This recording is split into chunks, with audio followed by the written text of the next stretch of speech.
Welcome again to realestateinvestormachine.com or rei.tv, rei-something-tv.com. I'm Nick. It's good to have you here today. Thanks for joining me. Today we're talking about sales. We're talking about selling. Believe it or not, you are a salesman. I know that might seem kind of shocking to you, but let's face it, we're really all in sales one way or another, aren't we? I know when you were a little kid, you didn't dress up on Halloween and put on the little hat and a little snug tie and grab your briefcase and go trick-or-treating as a salesman. But let's face it, like I said, we're all in sales. You learned how to sell as a child, as a matter of fact. You did your first selling jobs, although you didn't know it, when you wanted that lollipop from the store when you went shopping with mom, or when you wanted dad to give you that piggyback ride. No matter what it was, you've been in sales since you were old enough to walk. Now it's just a matter of learning how to do it effectively. Something I want to mention, as a real estate professional, we're always selling, as is everybody. We're selling when we're buying, we're selling when we're selling when we're negotiating contracts with our vendors, and when we're buying signs and whatever it is. So you got to remember that. Don't be negative about it. Selling is not trying to convince somebody to buy something they don't want. So many people, that's the impression they get of selling, is that hard-driving telemarketer trying to talk you to whip out that credit card. Or that guy that knocks on your front door and, sticks his foot in the door or wants to come in and throw dirt on your carpet and then vacuum it up. But in any case, it's not talking somebody into buying something that they don't want.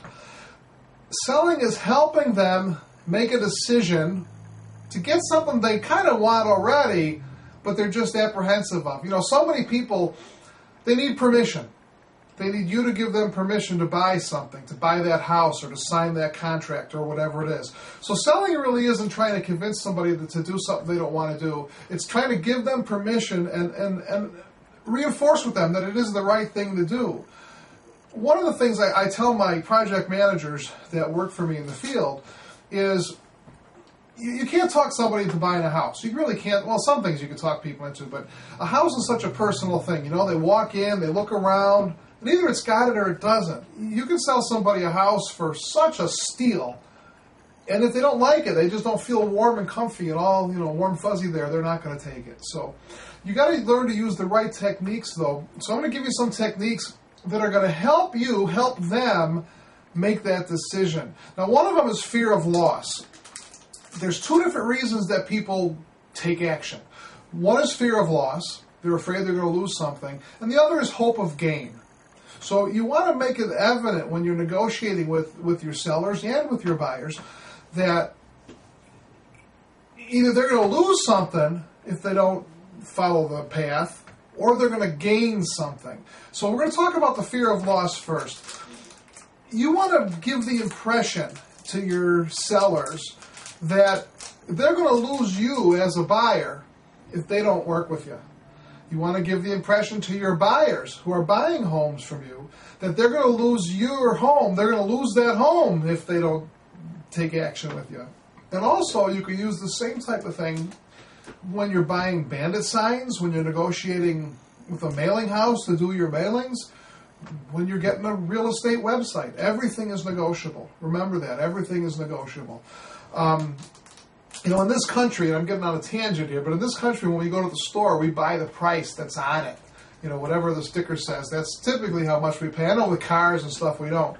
But you'd really be surprised how often you might be able to get a deal at different stores just by asking for it. In other countries, everything's negotiable.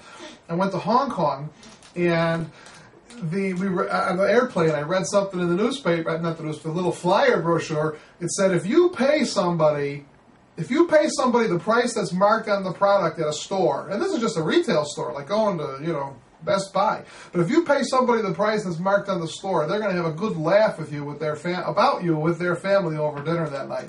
So everything's negotiable. Make them be afraid, and I told you I was getting off on a tangent, so at least I warned you, right? Anyway, so you have to give the impression to people that they're going to lose something if they don't do business with you. Whether it's money, whether it's time, whether it's that beautiful house, whether it's that pool in the yard. So some examples, like when you're talking to a seller, is, Mr. Seller, that's the best we can do, but we can do it quickly if it's something you're willing to do. And that quickly part, what are they losing? They're losing time. And in real estate, time means money. So you want to give the impression to these people that by not doing business with you, they're going to lose something. Another one is greed. People are inherently greedy.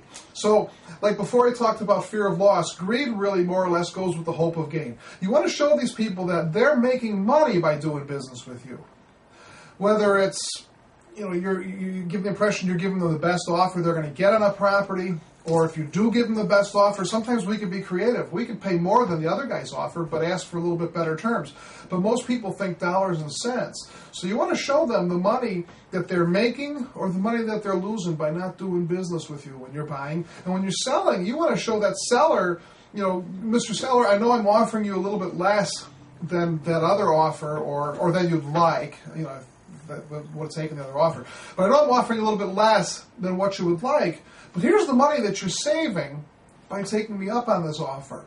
And then on one of the shows I'll show you the whole project where and most of you probably know how to do this, but where you show the seller how much the real cost is and how much they're actually going to get by the time they pay a realtor, by the time they pay closing costs, by the time they wait 3 or 4 or 5 or 6 months to sell. But that's part of greed. So you want to show them that they're going to gain something. Hopefully monetarily, they're going to gain some money by doing work with you. Now, the next couple are probably the strongest. Sure, nobody likes to lose something. Nobody likes, everyone wants to gain something. But they're not as powerful in my eyes. I don't think money is always what makes people sell at the prices we buy for or what gets somebody to buy a house. I think there's other things that to a lot of people are more important than money. And one of the things, and this is probably, these two are the most powerful, is association. People want to know that what they're doing, everybody does. And I really, really sell this when I buy Subject to. As you know, Subject to is one of my favorite ways to buy houses. And I really pound on I won't pound on, but I mention it over and over. Well, a lot of people are doing this.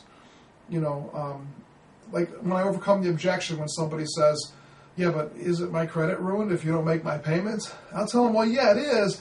But, and a lot of people ask me that question, Mr. Seller. But if I don't go ahead and make your payments, I'm going to lose everything I've put into the house. Plus, I'm probably going to get sued by the people that I put in there that are renting it from me because they're looking forward to buying that home. But, Mr. Seller, it's a good question. Everybody has that question, and everybody is happy with it once they realize why I have to make the mortgage payment or what it is. You want to let them know that everybody's doing it. This is common. It's done all the time. This is a technique that we've used over and over and over again. And that's why you should have a book of endorsements, a book of testimonials. You should have a list of houses that you've bought Subject to that you can show these people. Because once they see that other people have sold Subject to, or however it is, if you're just trying to get an option on a property, or if you're trying to get them to give you a short sale, whatever it is, you should have a list of the other deals you've already done. And they usually don't even want to contact them. They just usually want to see it because they're afraid they're going to make a bad decision. And by you showing that to them, they kind of sense that it's real. So have a list of all the properties that you can show people that you've bought. Like on our selling site, I never just we have 6, 7, 8 houses for sale right now. But I never just list the houses that are for sale now. I always leave other houses up there that we've sold in the past or that we've leased in the past, so they can see that we've helped other people, and that kind of makes it okay to help them. They need social proof, is basically what they're looking for. They need to know that other people have done it first to make it okay for them to do. Because they're followers. Let's face it, most people are followers. Once they know that other people have sold houses to us, Subject to, or other people have given us options, or other people have done this or that, then it's okay for them to do. And it's a real powerful technique. Now, the next one is also really strong. It's indifference. And this is the hardest thing to teach and the hardest thing to learn as a real estate professional. You have to act beyond a shadow of a doubt that you could care less if they sell you that house. And when you're showing the house, you have to give the impression that you don't care at all if they buy that house.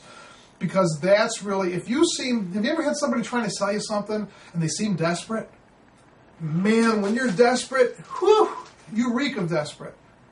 Or whatever the word is. You reek of it. They can sense that you're desperate. They can sense you need that deal. I know a lot of you guys are new or you're in a jam and you go, man, I got to sell this house. Or whatever it is. Don't let the buyer know it. And when you're really looking for a deal, man, you need a deal bad, don't let the buyer know it. Act like you don't care.